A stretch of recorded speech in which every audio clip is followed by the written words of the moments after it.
দুইটি বাক্য মিজানের পাল্লা সবচেয়ে বেশি ভারী করে। মনে রাখবেন, মিজানের পাল্লা যদি কারো কিয়ামতের ময়দানে ভারী হয়ে যায় আমলের জন্য, তাহলে সে জান্নাতে চলে যাবে, তাকে কেউ ঠেকাতে পারবে না। আল্লাহ পাক রব্বুল আলামিন প্রত্যেকটা বান্দাকে কিন্তু জান্নাতে নিতে চাইবেন, কারণ আল্লাহ তাআলা বান্দাকে ভালোবাসেন, মহব্বত করেন। সুতরাং আপনি মিজানের পাল্লা যদি ভারী করতে চান, দুইটা বাক্য বেশি বেশি পড়বেন। নবী সাল্লাল্লাহু আলাইহি ওয়াসাল্লামের হাদিস, বুখারী শরীফের সর্বশেষ হাদিস, ইমাম বুখারী রাহমাতুল্লাহ আলাইহি তিনি এই হাদিসটি সর্বশেষে এনেছেন, কেননা সাহাবায়ে কেরামদের সামনে নবী সাল্লাল্লাহু আলাইহি ওয়াসাল্লাম এই হাদিসটি বর্ণনা করেছেন।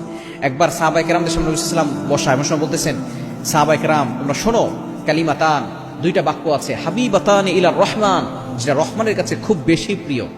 সাহাবায়ে কেরাম নড়ে চড়ে বসেন, ইয়া রাসূলুল্লাহ বাক্য দুইটা কি বলেন না। এবার নবী সাল্লাল্লাহু আলাইহি ওয়াসাল্লাম বলতেছেন, খাফিফাতান আলা লিসান, মুখে উচ্চারণ করা খুব সহজ। এবার সাহাবায়ে কেরাম বলতেছেন, ইয়া রাসূলুল্লাহ বাক্য দুইটা কি বলেন না।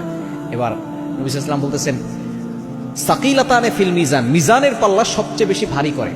সাহাবায়ে কেরাম বলতেছেন, ইয়া রাসূলুল্লাহ বাক্য দুইটা বলেন না। নবী সাল্লাল্লাহু আলাইহি ওয়াসাল্লাম তাদের আগ্রহ বাড়াচ্ছেন। প্রথমে বলতেছেন দুইটা বাক্য আল্লাহর কাছে প্রিয়, এরপর আবার বলছেন যে এই